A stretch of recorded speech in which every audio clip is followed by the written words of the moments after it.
दोस्तों, ये कहानी है उस इंसान की जिसने 400 से भी ज्यादा दिन तक दुनिया के सबसे बड़े और बेरहम समुद्र पैसिफिक ओशन में जिंदगी और मौत की जंग लड़ी, वर्ल्ड रिकॉर्ड बनाया और 14 महीनों बाद वो वापस भी आया। अब सवाल यह है कि आखिर वो इतने बड़े पैसिफिक ओशन में 14 महीने कैसे जिंदा रहा। दोस्तों, यहीं ये जानना भी जरूरी है कि आखिर वो समंदर में क्यों गया था।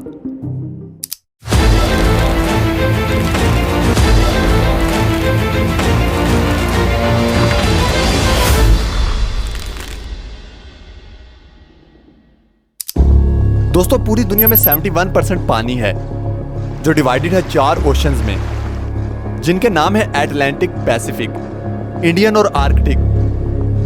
दुनिया का सबसे बड़ा ओशन पैसिफिक है।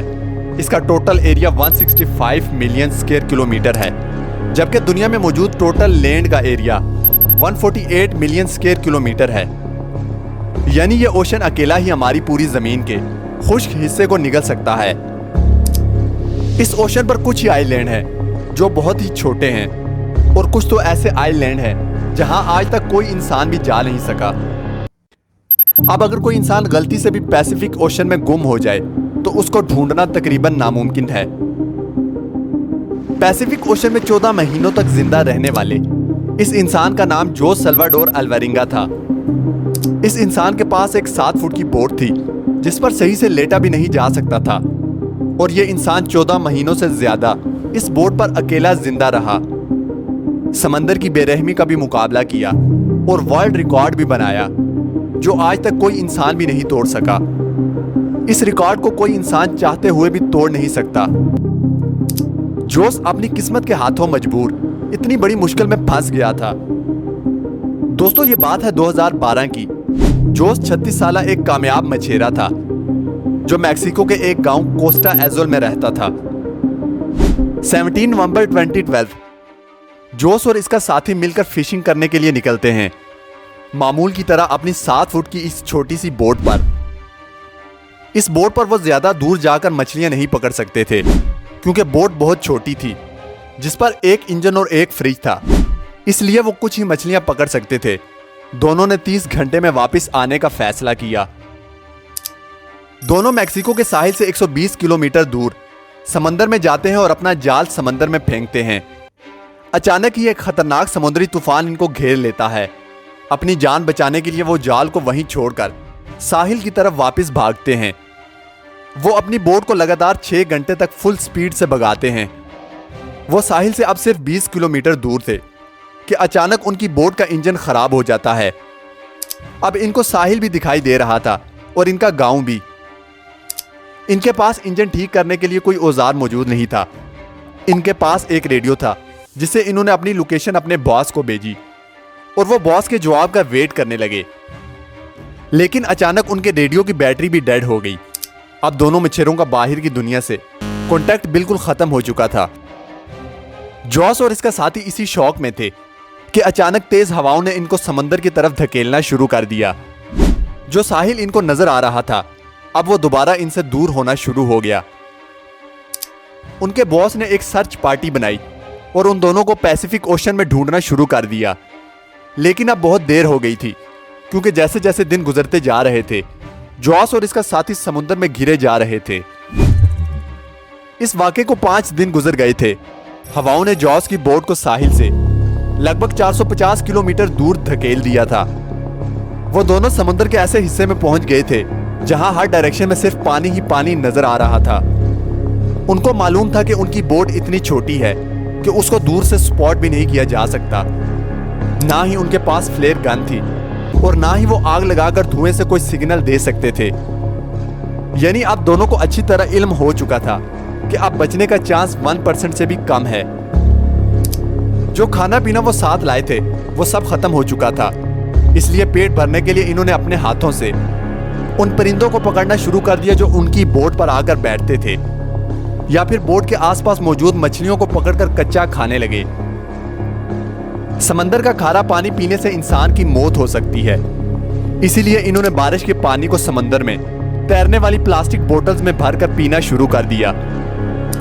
लेकिन जब कई दिनों तक बारिश नहीं होती थी तो वो अपनी प्यास को बुझाने के लिए मछलियों और कछुओं का खून पीते थे, और वो भी तब जब वो इन्हें पकड़ने में कामयाब हो जाते। दिन गुजरते जा रहे थे। ये दोनों जिस मुश्किल से गुजर रहे थे उसे इमेजिन करना भी नामुमकिन है। आखिरकार जोसे अल्वेरिंगा का साथी ये टॉर्चर बर्दाश्त न कर सका और उसने 4 महीनों बाद समंदर में कूदकर सुसाइड कर लिया। अब इस छोटी सी बोट पर जोस के साथ कोई बात करने वाला भी नहीं था। अब वो चारों तरफ से घिरे इस बेरहम समंदर में अकेला जिंदगी गुजारने लगा। अगर मैप में देखा जाए तो अब जोसे पैसिफिक ओशन के इस हिस्से में मौजूद था। यह दुनिया का खामोश तरीन हिस्सा माना जाता है, हत्ता कि यहाँ से कार्गो शिप्स भी कभी कभार गुजरते हैं। मैक्सिको के साहिल को छोड़े 6 माह से भी ज्यादा हो चुके थे। इसी दौरान जॉर्ज ने अपने साथी को भी खो दिया था। इसी वजह से वो काफी ज्यादा फ्रस्ट्रेटेड भी हो चुका था। एक दिन जॉर्ज को दूर समंदर में एक कार्गो शिप गुजरती दिखाई गई। जॉर्ज ये मंजर पिछले 6 महीनों बाद देख रहा था और ये मंजर देखने के बाद उसके जिंदा रहने की उम्मीद फिर से जागने लगी।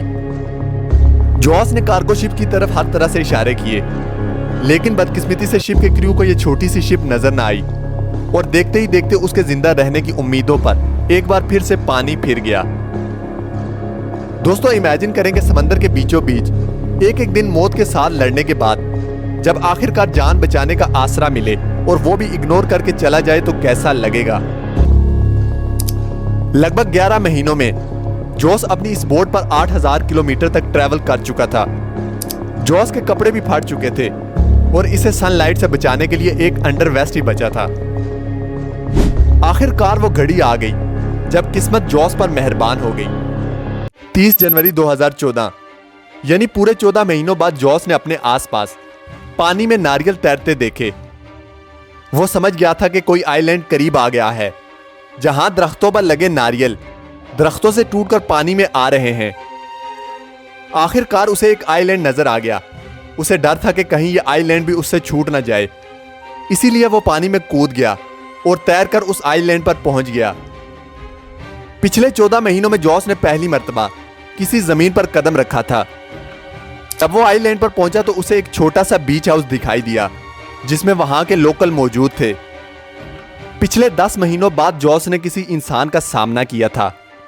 यह आइलैंड मार्शल आइलैंड का एक रिमोट आइलैंड था जिसको इबोन एटोल कहा जाता है।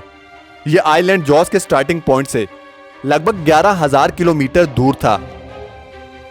दोस्तों, जॉस की यह किस्मत थी कि वो इस डॉट जितने आइलैंड पर रुक गया, वगरना इसका अगला स्टॉप फिलिपाइन होता जो कि यहां से लगभग 5,000 किलोमीटर दूर था। वहां से जॉस को एक प्लेन से वापस घर भेजा गया, जहां से वापस पहुंचते ही जॉस को एक और मुसीबत ने घेर लिया। जॉस पर इसके अपने दोस्त को मारने का इल्जाम लगाया गया, वही साथी जिसने पानी में कूदकर सुसाइड किया था।